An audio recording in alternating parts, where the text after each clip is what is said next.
Hi everyone, I'm Brian Kaler and you're watching my channel, The Elusive Panda. Let's develop some film right at home. We're talking about black and white film because that's a lot easier to develop at home than color film. I have a roll of Kodak T-Max 400, a really nice all-around black and white film that I just shot at the Wichita Mountains Wildlife Refuge in Oklahoma. And so I'm going to develop that roll at home and take you through the entire process. Let's look at the minimum amount of stuff that you need to process your black and white film at home. First, of course, you need a roll of film. That could be Kodak Tri-X, Kodak T-Max, Ilford HP5, any black and white film that follows the regular black and white process. You need a developing tank and all the pieces that go in it, including the funnel and the reel, which can hold 35mm or 120mm. You need a bottle opener to crack open those metal 35mm film shells. You need a changing bag to transfer the film from the film canister onto the reel and into your developing tank without exposing it to light. The very least amount of chemicals you need would be a developer and a fixer. The developer will cause the image to appear on the film, and the fixer will cause the image to become permanent and not change once it's exposed to light. There are other chemicals in the process that you can use, but they're not totally necessary. You need several containers to mix your liquids, at least one for each chemical in your process. If you're only working with 1 or 2 rolls of film at a time, you're not using a lot of chemicals, so you'll need some way to measure a small amount of milliliters. I'm going to use a few more optional pieces in my developing process, and I'll show you what those are. A stop bath is used right after the developer to prevent the film from developing anymore. Water can be used in place of stop bath. I also use a wetting agent at the end of developing. This helps prevent water spots on the film during the drying process. The first step will be to take the film from this canister and get it onto this reel and put it in this developing tank, but we have to do the entire thing inside of this black bag where we can't see it. So I'll go ahead and do this. Sometimes it takes a bit of practice, so hopefully I get it on the first try.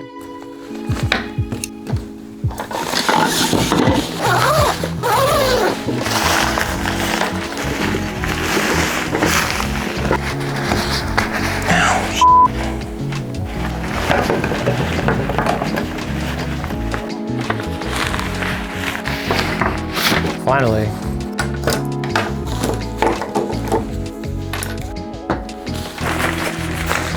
The film was on here, on this roll right here, and now it's wound on that white reel. It's in this tank right here, and we're going to take this into our sink area and get the chemicals set up, and we're ready to start processing. In step 2, we're going to prepare our chemicals and our process. I like to write down all of my steps on a mirror where I can see them very clearly as I'm processing the film.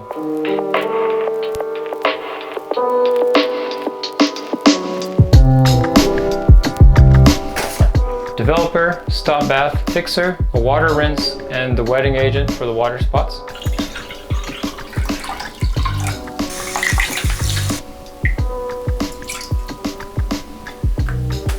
Now I'm going to get a timer out and I'm going to start the process and hopefully not mess it up. At the very end, when we pull the film out, we'll be able to see if I actually did something right.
For a minute there, when I started pulling the reel out of the tank and the negatives were so dark that they looked black, I thought maybe something had gone wrong. But you know what? Everything turned out really well. As you saw from some of the earlier footage, nice and contrasty. They have deep blacks, a good dynamic range throughout them. I guess it just goes to show you that if you prepare carefully and you follow the instructions, then developing film is really not that hard. It's not something to be too afraid of. A little bit of supplies and a couple of inexpensive chemicals, and you can do your own black and white right at home. Hope you enjoyed this episode of the Elusive Panda. Hope you get to try developing some of your own film. And if you like this video, consider subscribing to my channel and hit the bell icon so that you can get all the new videos. See you next time.